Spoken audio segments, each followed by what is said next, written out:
本日のお車は2021年末にフルモデルチェンジされたダイハツの軽バンハイゼットカーゴの11代目です。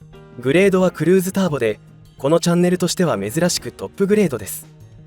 軽初の後輪駆動用 CVT にトルクフルなターボエンジンが組み合わせられたこちらの車、ライバルのスズキエブリーや同ダイハツ製のタウンエースに対するアドバンテージはあるのかも踏まえながら見ていきましょう。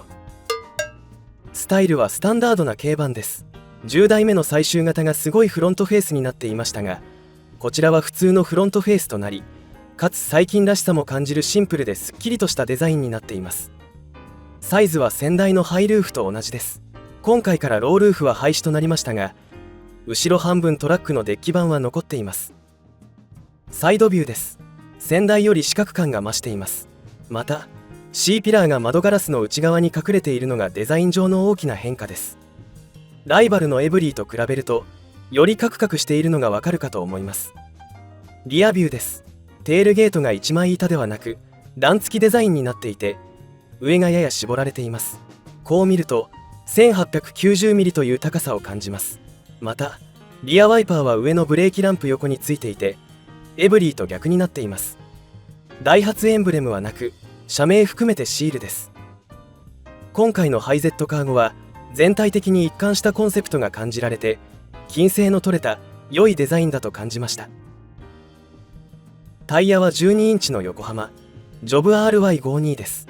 正直商用タイヤはよくわからないですが、走行レビューでは乗用車と変わらず問題なく普通に走りきれました。で、ホイールデザインはタフトのアルミホイールのスパナデザインをそのまんまキャップにした形です。どっちも道具感が強い車というか、こっちはマジの道具なのでこれはありですね。サスペンションはフロントはスタンダードなストラット式、リアはトレーリングリンク式です。なのでトレーリングアームがあるのが ITL 式のエブリーと異なります。エンジンはフロントシート下に搭載されています。熟成された KF 型エンジンのターボモデルです。 9.3kg のトルクを2800回転の低回転から出す仕様になっていて乗りやすそうです。また運転席ドア側にはエアクリーナーボックスがついています。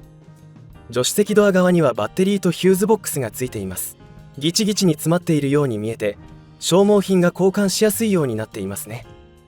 で、フロントシート下にエンジンがあるので熱が怖いです。タウンエースは夏ということもありましたが、熱気がムンムン上がってきていました。軽とはいえターボ付きのハイゼットはどうなのか走行編で確認します。トランスミッションは軽初の縦置き CVT です。エンジンとトランスミッションを横置き配置する前輪駆動車と違い、後輪駆動車は縦置き型のトランスミッションが必要になります。これまで各社から縦置き4速 AT までは出ていましたが、今回ダイハツは新規開発で縦置き CVT を送り出しました。今後のガソリン車販売禁止の流れの中でこれは素晴らしいと思います。こちらの CVT コンパクトにまとめられています。地面とのクリアランスを考えてか、下のオイルパン周りが水平にすっぱり切ったような形になっていて面白いです。ターボと CVT、 さらに後輪駆動というなかなかない組み合わせ、どんな乗り味なのか走るのが楽しみです。前席に乗ります。 A ピラーにグリップがついていることから分かるようにシート位置はやや高めですが、特に問題なく乗ることができます。ハンドルの調整機構はありません。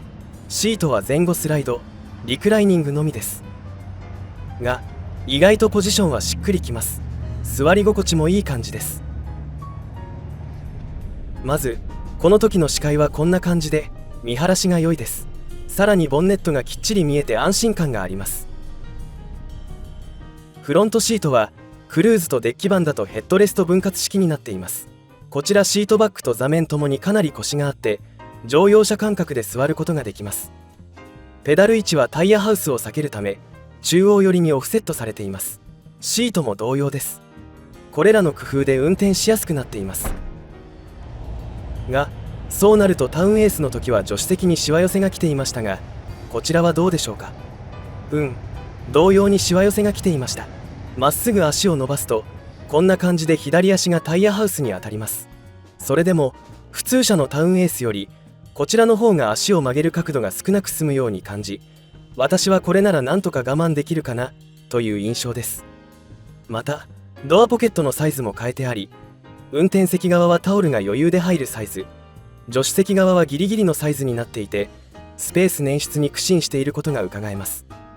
ドアトリムは全てハードプラですが、抑揚がついていて結構良い質感です。カクカクしたデザインが外見とマッチしています。ドアポケットやドリンクホルダーもしっかりついています。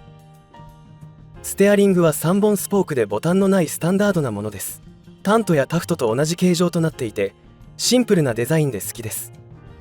エンジンスタートスイッチや安全関係スイッチはダイハツ車定番の右下にあります。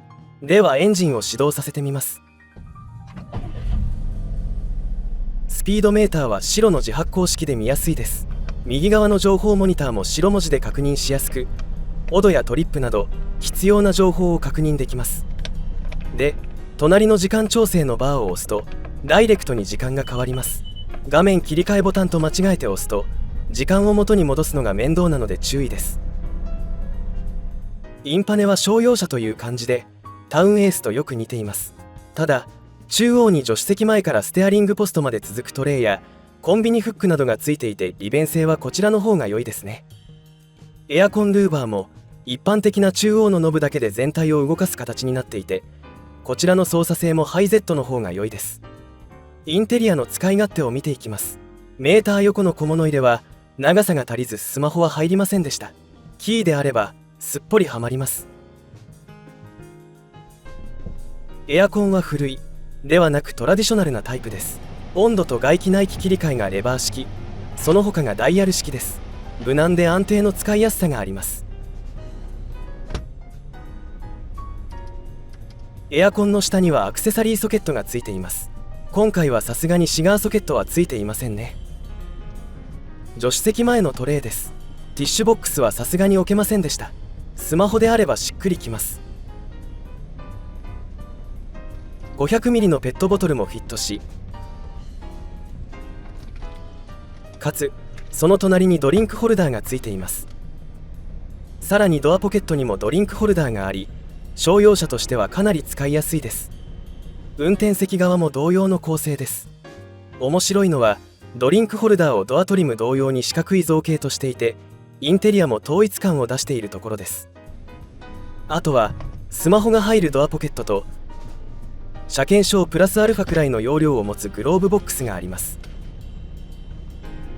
シートの中央にはコンソールがついていて、先ほど入らなかったティッシュボックスを置くだけならばすっぽりと置けます。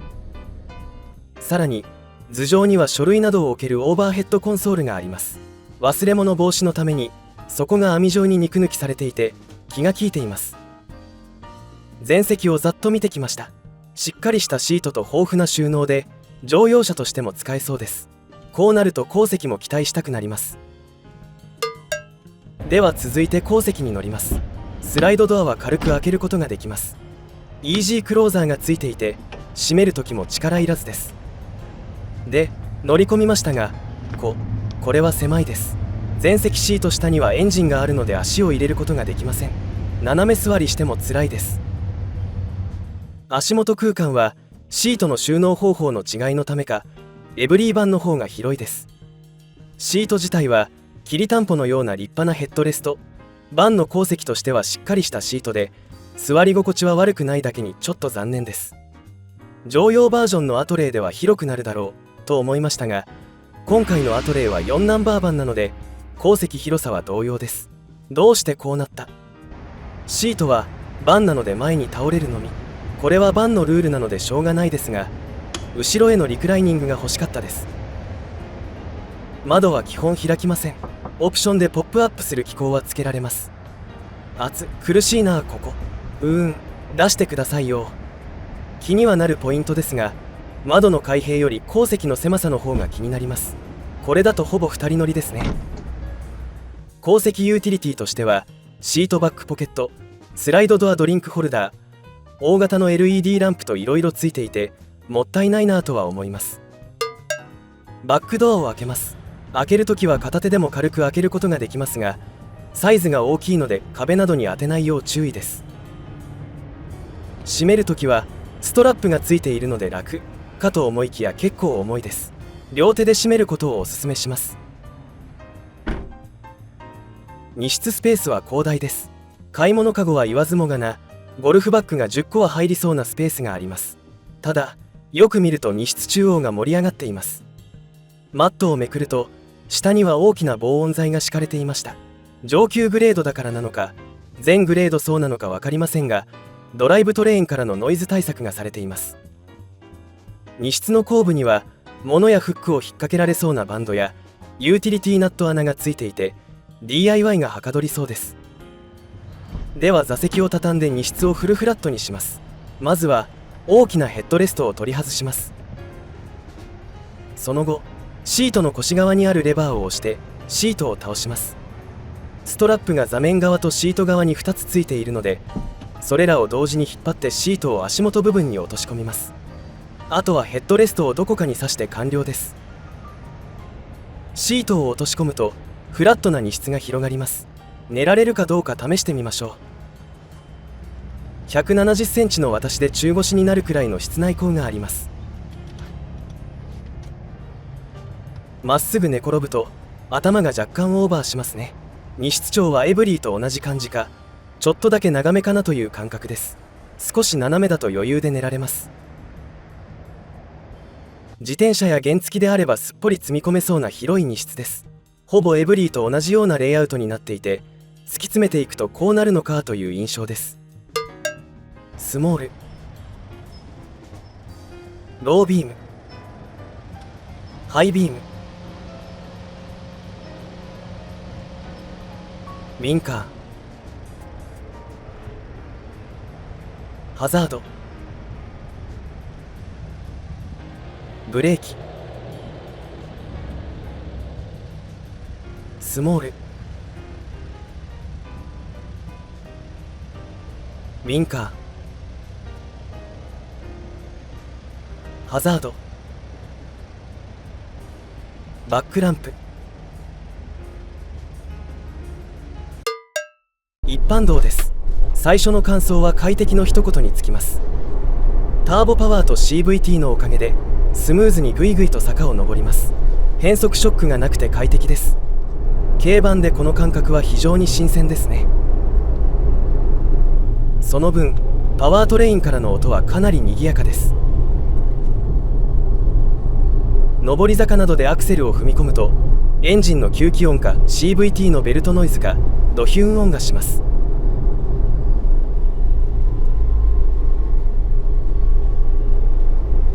あられちゃん的なカットビ音で私は嫌いではないのですが、静かではないです。乗り心地については空荷のために跳ね気味ですが、着地する際にガツンとくることはなく、なかなか良い感じです。ロードノイズは商用車なのでそれなりかつパワートレインからの音も合わせてなかなか賑やかです。ただタウンエースより静かに感じます。発進は音はしますが滑らかで快適です。こちらアイドリングストップがついていて、エンジン停止中にブレーキを思い切り踏むと解除されます。信号が青に変わりそうな時に踏むとスタートダッシュ準備ができますね。狭い道です。さすがに真四角なバンかつ運転席からの視界が良いためすれ違いする際に寄せやすいです。ミラーは縦に大きく、かつミラーを支えるアーム部分が短く張り出していないので、その面でも寄せやすくてよく考えられています。ターボと CVT でキビキビ走り、車幅感覚のつかみやすさで狭い道も走りやすいです。広い荷室と合わせて配達などがスムーズかつストレス少なくできますね。山坂道です。カーブに入っていきますが、足が硬いためあまりロールせず、背の高さを感じさせない走りです。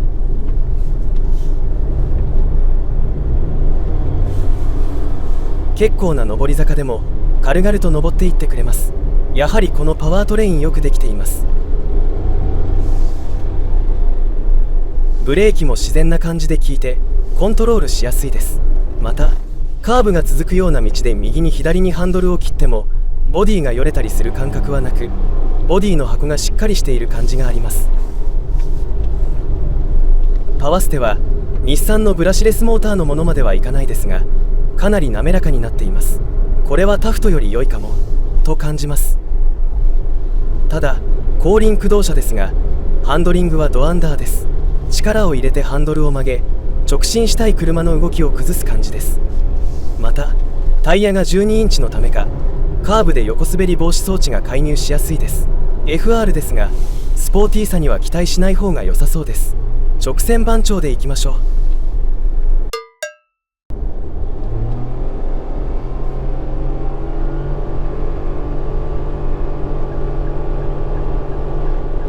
NA だと100キロ超えてからの加速が鈍る傾向がありましたが、ターボだと勢いが落ちず加速しています。タイムは18秒02でした。さすがターボです。余裕が違いますよ。巡航する際はアクセルをベタ踏みする必要がなく、半分くらいの踏みしろでスピードを維持できます。また120キロからの追い越し時、パワーに余裕があり走りやすいです。車線変更は視界が広いためと車体が安定しているため問題なくできます。ただしウィンカーはダイハツのいつもの戻るやつなので決済に慣れが必要です。商用車なのでノイズはうるさいですが、変速幅の広い CVT なのでこれまでの軽バンのようにエンジン音がすごく高まるということはないです。また横風が吹き抜ける橋の上でもボディが安定しています。これはすごく走りやすいですね。長距離でも疲れなさそうです。100キロに落としての巡航中です。ノイズが1段階静かになり、アクセルを軽く踏んでおくだけで速度維持ができます。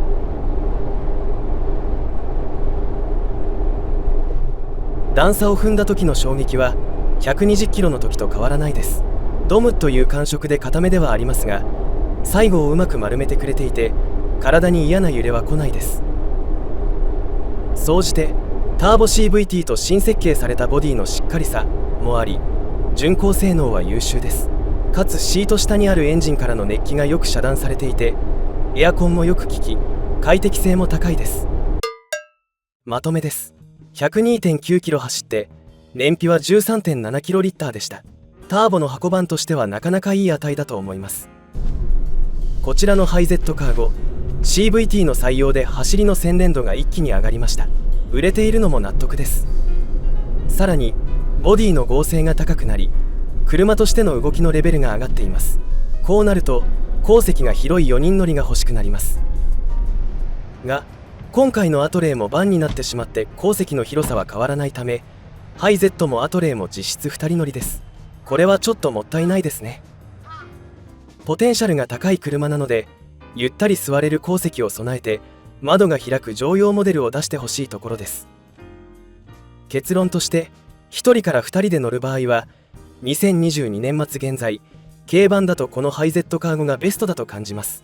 さらに荷物を軽バンサイズで積み切れるのであればタウンエースよりこちらのクルーズターボの方がおすすめです。ということでフルモデルチェンジで思った以上にパワーアップして登場したハイゼットカーゴのクルーズターボのご紹介でした。では今回も最後までご視聴いただきありがとうございました。面白かったらチャンネル登録、高評価、コメントいただけると嬉しいです。では次の乗り物でお会いしましょう。さようなら。